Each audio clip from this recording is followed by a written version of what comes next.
இயேசுவின் நாமத்தினாலே இந்த மதிய வேளையிலே உங்களை அன்போடு கூட வாழ்த்துகிறேன். குயவனே என்ற நிகழ்வின் அடிப்படையிலே ஜெபத்தின் மேன்மையை குறித்து நாம் தியானித்துக் கொண்டிருக்கிறோம்.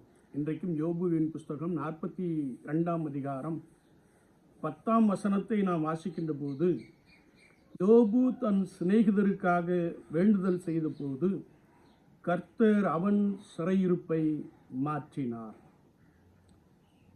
யோபுவுடைய வாழ்க்கையிலே அவர் மிகவும் வேதனைப்பட்டார் என்பதை நாம் நன்றாய் அறிந்திருக்கிறோம். என் வாதைகள் மிகவும் கடினமானவைகள் என்று சொன்னார். எல்லாவற்றையும் இழந்து போனார். சரீரத்திலே கொடிய வியாதி, ஓட்டை எடுத்து சுரண்டிக் கொண்டே இருந்தார். அந்த சூழ்நிலையிலும் யோபு தன் சிநேகிதருக்காக கர்த்தரை நோக்கி வேண்டினார் என்று வேதம் சொல்லுகிறது. அப்படி அவர் தன் சிநேகிதருக்காக ஆண்டவரை நோக்கி வேண்டுதல் செய்த போது கர்த்தருடைய வார்த்தை சொல்லுகிறது, யோபுவின் சிறையிருப்பை கர்த்தர் மாற்றினார். தொடர்ந்து கர்த்தருடைய வார்த்தையை நாம் வாசிக்கிறோம்.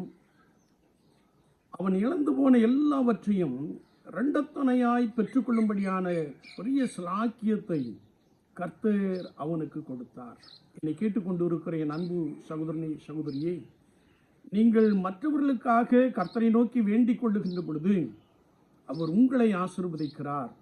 இழந்து போன எல்லாவற்றையும் திரும்ப பெற்றுக்கொள்ளும்படியாய், இரண்டத்தனையாய் பெற்றுக்கொள்ளும்படியாய் ஆண்டவர் உதவி செய்கிறார் என்று வார்த்தை சொல்லுகிறது. நண்பர்களுக்காக, சிநேகிதர்களுக்காக, மற்றவர்களுக்காக நாம் இடைவிடாமல் கர்த்தரை நோக்கி விண்ணப்பம் பண்ணுகின்ற பொழுது ஆண்டவர் உங்கள் பேரிலே நினைவாயிருந்து உங்களை சகல ஆசீர்வாதத்தினாலும் நிரப்புகிறார். அநேகருக்காக நாம் கர்த்தரை நோக்கி வேண்டுதல் செய்வோம். அநேக ஆசீர்வாதங்களை சோர்ந்தெடுத்துக் கொள்வோம். ஆண்டவர் அப்படிப்பட்ட கிருபைகளை நம் ஒவ்வொருவர் மீதும் பலமாய் உண்டு பண்ணுவாராக. ஆமீன், ஆமீன்.